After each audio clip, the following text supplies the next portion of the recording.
হয় এই মুহূৰ্তে মই উপস্থিত আছো ধুবুৰী গোৱালপাৰা মাজমজিয়াত যে অৱস্থিত তাৰাংগাজাৰ ব্ৰিজ এই ব্ৰিজত ইয়াত দেখা গৈছে যে জুবিন গাৰ্গৰ অনুৰাগীসকল বহুতে ইয়াত উপস্থিত আছে মই তেখেতসকলৰ পৰা কিছু কথা জানিবলৈ চেষ্টা কৰিম আপোনালোকে ভিডিঅ'টো চাই থাকিব তো মোৰ লগত আছে জাহাংগীৰ ছাৰ তেখেত এজন শিল্পী জুবিন গাৰ্গৰ অনুৰাগী মই তেখেতৰ পৰা জানিম আজি এই ব্ৰিজখনত কি হ'ব ছাৰ কি হ'ব সঁচাই আজি মোৰ অলপ কথা ক'ব লাগিব আজি যেহেতু প্ৰশ্ন কৰিছে যে আজি কি অনুষ্ঠান হ'ব অনুষ্ঠানৰ কথাটো কম তাৰ আগতে মই কেইটামান কথা ক'ব বিচাৰিছোঁ যে সঁচাকৈ আমি তেখেতৰ অনুৰাগী আৰু বহুতো অনুৰাগী আছে ইয়াতে শিল্পী আছে ইয়াতে সকলোৱে অনুৰাগী আৰু বহুত আছে হাজাৰ হাজাৰ লাখ লাখ অকল ভাৰতবৰ্ষত নহয় অসমত নহয় গোটেই পৃথিৱীত ক'ব লাগিব তেখেতৰ মানে অৱদান আছে মানে এনেকুৱা তো কথাটো হ'ল আমি শিল্পীসকলে অনুৰাগীসকলে সকলোৱে মিলিজুলি দল মত নিৰ্বিশেষে আমি আজি ৰাতি আজি 22 তাৰিখ আজি 22 তাৰিখ সন্ধিয়া 7 বজাত এইটো এটা অনুষ্ঠান হ'ব তেখেতৰ কাৰণে আমি দোৱা কৰিম তেখেতৰ কাৰণে আমি মানে বিদেশী আত্মাৰ শান্তিৰ সদ্গতিৰ কাৰণে আমি মৌনতা অৱলম্বন কৰিম 1 মিনিটমান মৌনতা অৱলম্বন কৰিব লাগিব আৰু তেখেতৰ যে মায়াবী গান যেটো তেখেতে গাবলৈ কৈছিল যে মই যেদিনা ঢুকাও তোমালোকে এই গানটো বজাই দিবা আৰু সেইবিলাক কৈ আজি যেটো অনুষ্ঠান আছে সেই অনুষ্ঠানত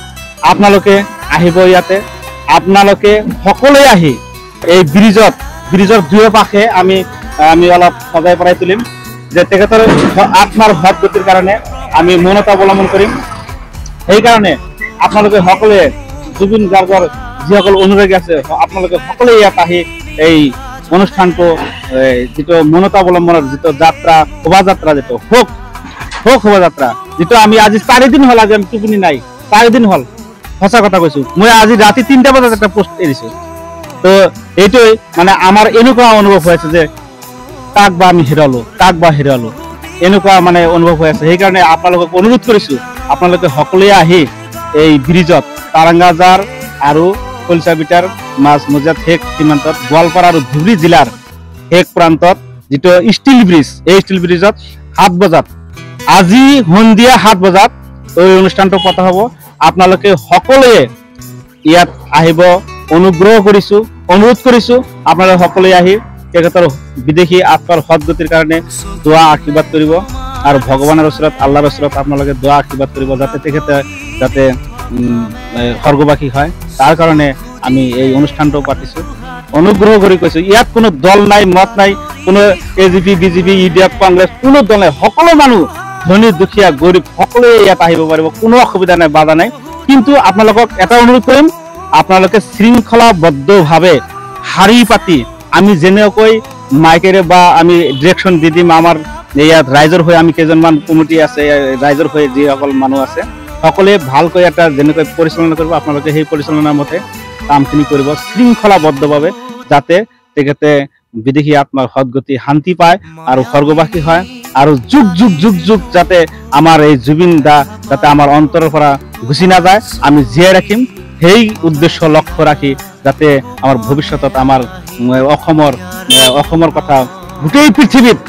বিশ্বত পাই দিব পাৰোঁ আমাৰ এই নামনি অসমৰ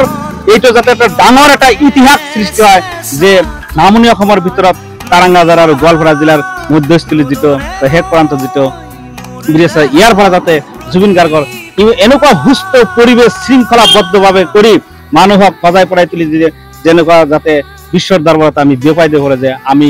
অসমীয়া ইয়াৰ হিমজীয়া অসমীয়া আৰু আমাৰ হৃদয়ত যেটো অসমীয়া গোটেই পৃথিৱীত আমাৰ জুবিন দা বিয়পাই দিছে তাৰ কাৰণে আমি গোটেই অসমবাসীক নমস্কাৰ আৰু হয় আপোনালোকে আহিব পাৰে এই ধুবুৰী গোৱালপাৰা ষ্টীল ব্ৰিজ তাৰাংগাজাৰ ষ্টীল ব্ৰিজত